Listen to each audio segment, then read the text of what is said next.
Thank you very much for that information about the song Kathi. We'll continue playing Kanda Bongo Man music as we continue to engage him on matters of his musical career. Kanda Bongo Man, you popularized the dance kwasa kwasa very much, and in Kenya people remember you in the dance kwasa kwasa. What does kwasa kwasa mean, and who introduced that dance kwasa kwasa? Is it you, or you also picked it from other musicians, be it in Congo and in Europe? Another question is, Mr. Kanda Bongo Man, you popularized the soukous music so much, moving away from the rumba fiesta of Tabule and the rumba odemba of Franco. Why did you decide to drop the traditional rumba fiesta and rumba odemba, and you focused more on soukous fast-paced music, Mr. Kanda Bongo Man? Kwasa kwasa is a name of dance. As you know, in Congo, every year they create a new style of dance. Kwasa kwasa is a name of a dance, came many years ago. Then when we received that dance here in Europe, we try to promote also that dance from home. Now, I drop the traditional rumba and the odemba of Franco because we're supposed to adapt our music in the area where we are. We are in Europe, and we look at the traditional rumba. It was very slow, and people couldn't understand the kind of music where you are singing for a long time and the dance comes later on. That's why we created the soukous, where we are singing and we bring a beat to dance at the same time when we are singing. That we call soukous, to make easy for people to understand that music, to dance and to buy and keep at home. Yes, but we did a lot of promotion on that music. Today is popular all over in the world. This is what I can say about soukous music. Thank you very much for that clarification, and we do appreciate your contribution to African music in the diaspora, that is Europe, and African music has been included in the UNESCO culture. Kanda Bongo Man, what was your first orchestra? Yeah, your first orchestra. Who inspired you into music? We interviewed Diblo Dibala on our show, that is Bridge over Congo, and he said that when he was planning to form orchestra Loketo group, you are among the people that were supposed to start orchestra Loketo group with him, but you changed your mind. So Kanda Bongo Man, can you please confirm to us if it is true that you are part of the plans to form Loketo troupe? And if it is yes, what made you change your mind? Yes, my first group when I was young, I was 15 years old, 15, 16, in the area called Bandalungwa. In Kinshasa is one area called Bandalungwa. We call Bandar. It used to be a group called Tao Tao group. This is where I start performing with my friends in our area. And I play also in different small band up and down. But the biggest band that came to play was a Bela Mambo Renové. Bela Mambo with Soki Dianzenza of group Bela Bela. And the Bela Bela used to belong to two brothers, Maxime Soki and Emile Soki. Then when they displaced it, and Emile created Bela Mambo Renové, I joined Bela Mambo Renové, and we had a good hit together. Now, coming to Group Loketo, Diblo, Dibala, we came, all of us from Kinshasa together, all the way to Paris. We recorded one first album. That album was a hit. Now, when he talk about Loketo, I don't know, maybe that idea, it was on his mind. He never told me about Loketo or proposed me to form a band with him. No. I was surprised. That guy called Aulis Mabele, who come to beg to Diblo Dibala to back him up for his CD. And on the end, they created a Loketo together with him and the Aulis Mabele, not with me. Me, I was just a free musician who was recording my own songs and performing up and down. Maybe that idea was on his mind to create a group, Loketo, but he never tell me. I never knew that. No, not at all.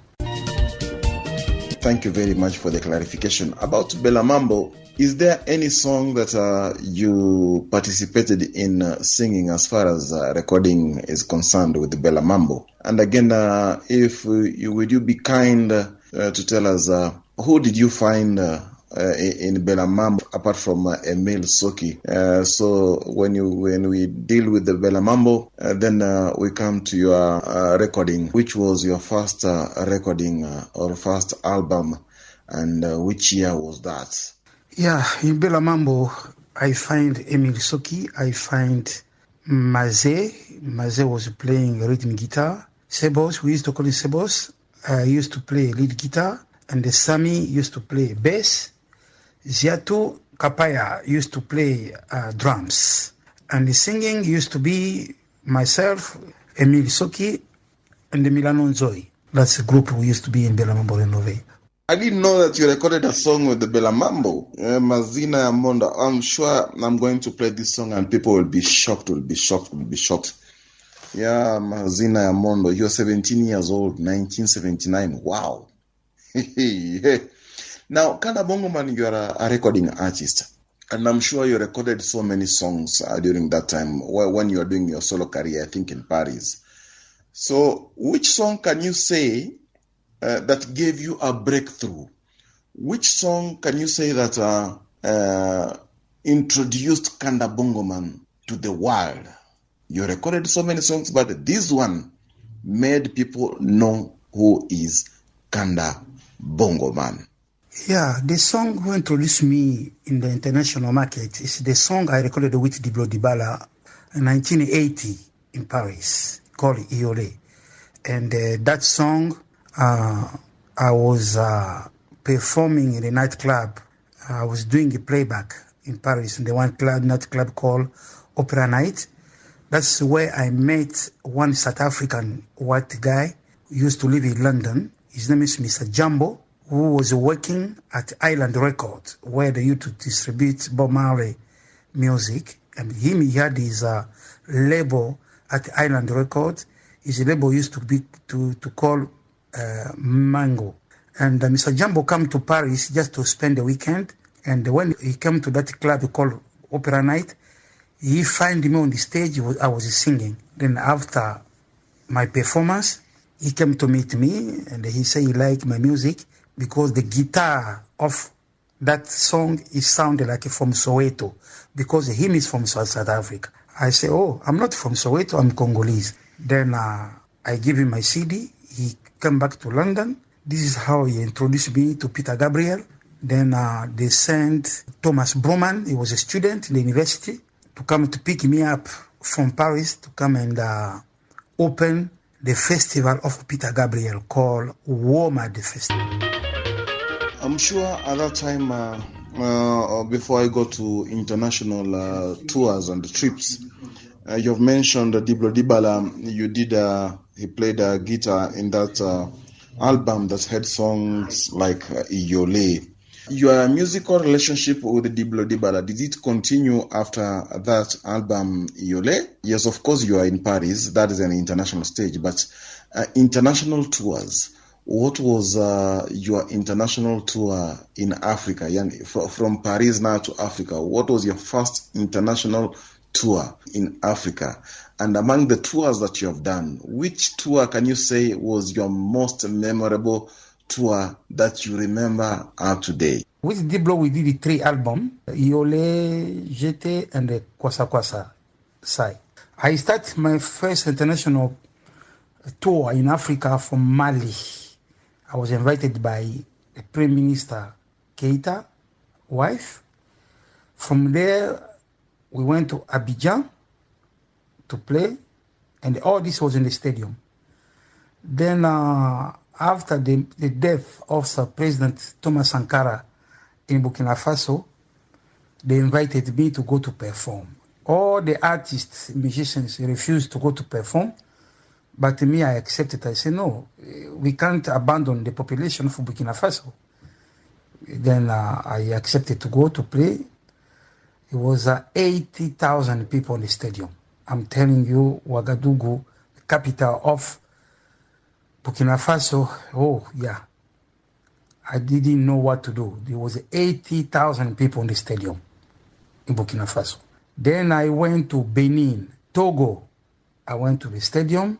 I went to Dakar, Senegal, with Youssoundo.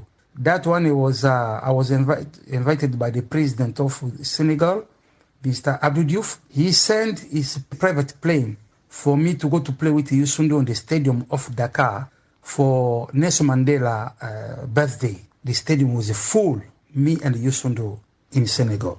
This was my first time to have honor of to get in on a private plane of the president of Senegal, Mr. Abdou Diouf. After that, I went to Guinea-Conakry to perform. Then after Guinea-Conakry, I went to Sierra Leone, also in the stadium. That time, the president was Mr. Strasser Valentine. He invited me at the State House. I went to see him on the State House before the show. And the shows in the stadium was full in Sierra Leone, in Freetown. I went to Gabon to play. And I went to a lot of African countries anyway. And to finish the African tour is Kenya.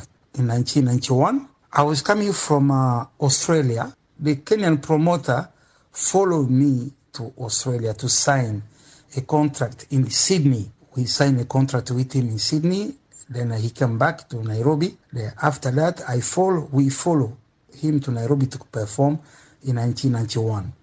I think in Kenya, people remember the concert I play in Carnival. 2 concerts, Friday and Saturday. Then we went to a city center of Nairobi. Then after that, we went to Bomas of Kenya. We fill up. And the last concert, it was in Nyayo Stadium, where it was a lot of people. And a lot of people still remember that. And from there, I went to Mombasa and Kisumu on the stadium as well. I went to Ghana. I played in Ghana. And I met President Rawlings. He welcomed me at his house. It was a privilege for me to go in his house, and we spoke for almost 2 hours. I think people can find our pictures in the internet. Kanda Bongo Man, invited by President Rawlings of Ghana. Kanda Bongo Man, your African tour was successful, and as I can see, you really made good money during those days. We remember the tours you made in Kenya. In fact, the one you played at Nyayo Stadium, which was full to capacity. Let me take you back to politics. Music and politics go hand in hand, because you find that when politicians, before they start speaking, it is the music that play first. We had stories that you had a serious political position in Mzee Kabila's government. Please clarify, which position were you in Mzee Kabila's government? And also, kindly explain to us the circumstances that led to your deportation from Kenya. According the job I did in Congo in the government, my position was I was the first advisor to the Minister of Culture. I was playing also the role of a deputy minister, because when I used to go to represent our ministry outside, when I was traveling, I used to play the role of deputy minister anyway. That's the position I used to have. Now, what happened in Kenya when I came is nothing to do with me. It's nothing to do with my sister, Kasavuri. No, nothing to do with us. Because my sister Kasavuri, I never met her in my life. I met her only when I came to Kenya 12 years later, after my bad situation where they deported me. When I come back after 12 years, this is where I met Kasavuri for my first time. The situation was that when I came to Kenya, on the end of a concert, Mr. Oyugi wanted me to remain in Kenya to play for his daughter called Rose, wedding. Rose supposed to get married. Then Mr. Oyugi wanted me to perform. I told Mr. Oyugi, I say, my visa is now getting end. better you take my passport to go to immigration to extend my visa. Then I can remain and perform for your daughter's wedding. Ms. Hauyugi said, no, you know me, I'm working at the president's office. No one can do anything to you because I'll help you. If there's any problem about your visa, just remain, perform, then you go back. But I told Ms. Hauyugi, I said, my visa now getting end now. When Mr. Kwinga found out that Oyugi want to maintain me to remain in Nairobi with no visa, he get annoyed. Kwinga get annoyed. He say, oh, okay, now Mr. Oyugi want to show that he's a big man in this country, but me, I'm the boss of immigration. Then I will show him that I'm also someone important in this country. That's why Kwinga sent immigration officers to kick us out from the country.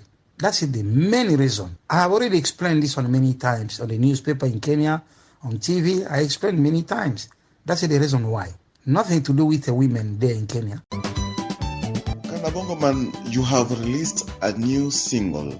That single is very nice. It's very nice. It's very nice. Is it just a single or is it an album that you have released? Because me on my program Bridge Over Congo, both on radio and TV, I have played that song. It's very nice, and in fact it's going to beat My Sweet Elizabeth in my own opinion. Is it going to be an album or is it just going to be a single? And would you please tell us, I can see some ladies with you. These ladies, are they just featuring in the song or they are part and parcel of the new Kanda Bongo Man outfit? And lastly, Kanda Bongo Man, you didn't tell us, you speak Kiswahili very fluently. Did you learn it in school or is it by association? And lastly, you did a song called My Sweet Elizabeth by I think the Sierra Leonean guy. Why did you decide to redo that song, My Sweet Elizabeth? Is there any reason or is just you just fell in love with the song? Lastly, Mr. Kanda Bongo Man, I think I should have started with this question. Is Kanda Bongo Man the name that your parents gave it to you? If it is not your name, it is a stage name. What is your real name, Mr. Kanda Bongo Man? I released a single called I Will Sing, but it's coming together with one album of 7 songs. And another song will be very soon on YouTube, very soon, called Kekete Bwe, meaning the final. My real name is Kanda Bongo. Man is a nickname, because I was given by a journalist in the UK, in London, when I came to perform. And he wrote on the newspaper, he said, Bongo Man is in town. You know, that's why now my friends call me Kanda Bongo Man. About Kiswahili, I don't speak fluent Kiswahili. No, I just try. I try a little bit of Kiswahili. I just learned from friends. I got a lot of friends from East Africa who speak Swahili. They teach me Kiswahili. That's why I try. We recently lost Nene Chaku Chaku. How did you meet Nene Chaku Chaku? And kindly name for us songs, if any, that Nene Chaku Chaku played for you. Yeah, I met Nene Chaku in Africa. I went to Benin to perform. Then we met. Then I promised me to bring him to Europe, and I did. I organized his visa, and I brought him to France. And he played many of my songs, like Muchana is the one who play, Billy, Yonde Love Me, many songs anyway. I can't know exactly how many, but there are many songs he played for me. Yeah, and I'm very, I feel so sad, but in the end, he left us so quickly, you know, and he was one of the best guitarists anyway. I used to like him very much. Okay, thank you, Fumo. Okay, have a good evening.